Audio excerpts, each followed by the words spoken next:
جو لوگ خواجہ آصف کے مزاج سے واقف تھے وہ بھی حیران تھے کہ وہ کب تک خاموش رہیں گے اور ان کے ارد گرد جو پلانٹس کے نام پر کھیل کھیلے جا رہے ہیں ان کو کب تک نظر انداز کرتے رہیں گے۔ آخر ایک دن خواجہ آصف نے پارلیمنٹ میں سب کا بانڈا پھوڑ دیا جب انہوں نے پاور پلانٹس مالکان کو ڈاکو قرار دیا کہ وہ ملک اور عوام کو دونوں ہاتھوں سے لوٹ رہے ہیں۔ انہوں نے انکشاف کیا کہ پاور پلانٹس مالکان حکومت سے سستا تیل لے کر جو استعمال سے بچ جاتا ہے وہ مارکیٹ میں مارکیٹ ریٹ پر بیچ کر اس سے بھی بڑا پیسہ کما رہے ہیں۔ خواجہ نے کہا کہ جب انہوں نے اس تیل کا آڈٹ کرانا چاہا تو انہوں نے عدالت سے اسٹے لے لیا۔ مزے کی بات یہ کہ کوئی اس اسٹے کو خارج کرانے کی کوشش بھی نہیں کر رہا تھا۔ کچھ معاہدوں کے تحت حکومت پلانٹس مالکان کو عالمی مارکیٹ سے مہنگا تیل امپورٹ کر کے اس پر سبسڈی دے کر سستا دے رہی تھی، جبکہ وہ سستا تیل لے کر اسے بڑے پیمانے پر مارکیٹ میں چند روپے فی لیٹر کم کر کے بیچ رہے تھے۔ خواجہ آصف نے کہا کہ تیل پر بجلی پیدا کرنے کی وجہ سے پاکستان سالانہ 16 ارب ڈالرز کا فیول منگوا رہا ہے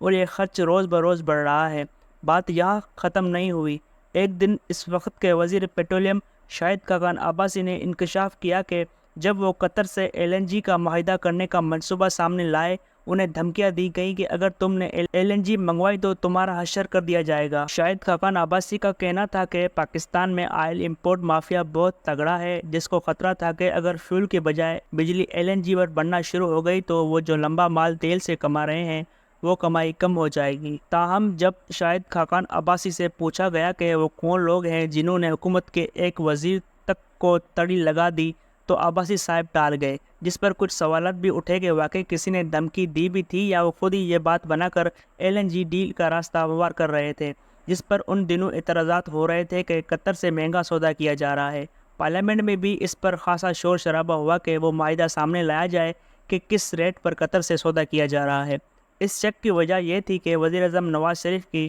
قطریوں کے ساتھ کاروباری پارٹنرشپ تھی، جس کا راز بعد میں پاناما کیس میں کھلا جب شریفوں نے عدالت کو بتایا کہ لندن کے فلیٹس جن پر سارا ہنگامہ ہوا تھا وہ دراصل ان قطریوں سے کاروباری سیٹلمنٹ کا نتیجہ تھا، اگرچہ پاناما دستاویزات کچھ اور ہی کہانی سناتے ہیں۔ یوں شک یہی تھا کہ اسحاق ڈار کے بعد نواز شریف کے دوسرے قابل اعتماد بندے سیف الرحمان قطر میں ان کا بزنس دیکھتے تھے۔ سیف الرحمان کے بارے میں کہا جاتا ہے کہ وہ شریف فیملی کے فرنٹ مین تھے جو چینی کمپنیوں کے ساتھ بزنس سے قطریوں تک سب معاہدوں اور مفادات کا خیال رکھتے ہیں۔ نواز شریف نے ان اہم لوگوں کے ساتھ فوراً رشتہ داری کر لی تاکہ کہیں دھوکے کا امکان نہ رہے۔ پہلے اسحاق ڈار کو سمدی بنایا تاکہ وہ گھر کے فرد کی طرح سلطنت کی خدمت کرتے رہیں اور راز اپنے دل میں رکھیں کہ یہ گھر کا معاملہ ہے۔ اسحاق ڈار کے بعد ایسا ہی بندوبست نواز شریف فیملی نے سیف الرحمان کے ساتھ کیا۔ خطرہ مول نہیں لیا جا سکتا تھا کہ کل کلاں کو وہ بھی سارے راز کھول کر بیٹھ جائیں اور شریف خاندان کو لے ڈوبیں، جیسے کبھی 2000 میں قیدی اسحاق ڈار نے چیئرمین نیب جنرل امجد کے ساتھ ڈیل کی۔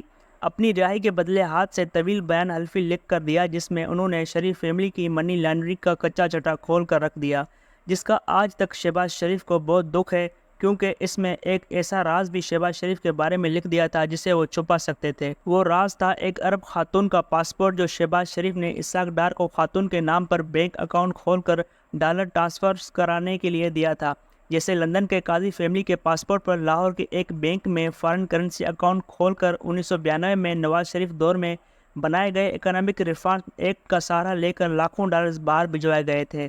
اس وقت اسحاق ڈار شریف فیملی کے رشتہ دار نہیں تھے، لہٰذا انہوں نے اٹک جیل سے جنرل امجد کے ساتھ خفیہ ڈیل کی تاکہ وہ باہر نکل سکیں۔ انہیں اس وقت شریفوں کی نہیں اپنی فکر تھی۔ اسحاق ڈار کے اس فیصلے کے بعد ہی شریفوں نے فیصلہ کیا کہ ڈار اور سیف الرحمان جیسے اہم لوگ جو ان کی سلطنت کے مینار تھے ان کے ساتھ رشتہ داری ضروری ہے۔ جیسے تاریخ میں بادشاہ دوسرے ملکوں کے ساتھ فوجی اور سیاسی الائنس بنانے کے لیے بچوں کے رشتے کرتے تھے، یوں پہلے اسحاق ڈار کے بیٹے کی شادی نواز شریف کے بیٹی سے ہوئی تو ابھی کچھ عرصہ پہلے سیف الرحمان کی بیٹی کی شادی مریم نواز کے بیٹے سے کی گئی ہے۔ مقصد وہی تھا کہ دونوں اہم رازدار ہیں اور انہیں فیملی میں لانا تھا۔ اب پتہ چل رہا تھا کہ ایک طرف شاہد خاقان عباسی شریفوں کے ساتھ مل کر نئی ڈیل کر رہے تھے جس پر پارٹی کے اندر بھی مسائل ابھر رہے تھے، لیکن اس سے پہلے ان پاور پروڈیوسرز کو ایکسپوز کرنا ضروری تھا جو اس ڈیل کے راستے میں رکاوٹیں پیدا کر رہے تھے، کیونکہ انہیں گھر بیٹھے جو پیسہ مل رہا تھا وہ خطرے میں تھا۔ اب بجلی مہنگے فیول پر پیدا کرنے کے بجائے LNG اور کوئلے کے پلانٹ سے پیدا کرنے کے منصوبے بن رہے تھے۔ قطر ہو یا چین، ان دونوں ڈیلز میں سیف الرحمان شامل تھے، ساتھ میں شہباز شریف اور ان کے بیٹے بھی ایکٹیو ہو رہے تھے کہ بجلی اور چینی کمپنیوں کے نام پر وہ پاکستان میں کوئلے کے پلانٹ لگا سکتے تھے۔ سیف الرحمان کو ساری گیم کا علم تھا۔ انہوں نے بھی کہا کہ جناب اس پورے کھیل میں کچھ ہمیں بھی دیں۔ سیف الرحمان کے لیے کراچی چنا گیا کہ وہ وہاں کوئلے کے پلانٹ لگانے کا سوچیں، جبکہ پنجاب میں اپنا شریف بچہ ساہیوال میں چینی کمپنی کو سامنے رکھ کر پلانٹ لگانے کے منصوبے پر کام کر رہا تھا، جس کے لیے نیپرا میں من پسند افسران کو لگا کر حیران کن رعایتیں دی جا رہی تھیں۔ وہ نیپرا افسر جسے شریف خاندان اپنا بندہ سمجھ کر ایکسٹینشن بھی دے رہا تھا۔ ساتھ ہی شہباز شریف نے 2 DMG افسران فواد حسین فواد اور احد چیمہ کو مشن دے دیا کہ انہوں نے کیسے نیپرا سے ایسا ٹیرف و رعایتیں لینی ہے کہ سر ہاتھ انگلیاں سب کچھ کڑائی میں ہو۔ دونوں نے شہباز شریف کو مایوس نہیں کیا۔ اس ساری لوٹ مار میں نیا رنگ اس وقت آیا جب موجودہ نگران وزیر برائے انرجی محمد علی نے بہت محنت کے بعد مارچ 2022 میں پاور سیکٹر پر ایک شاندار انکوائری رپورٹ وزیراعظم عمران خان کی حکومت کو پیش کی کہ کیسے کیسے پاور سیکٹر میں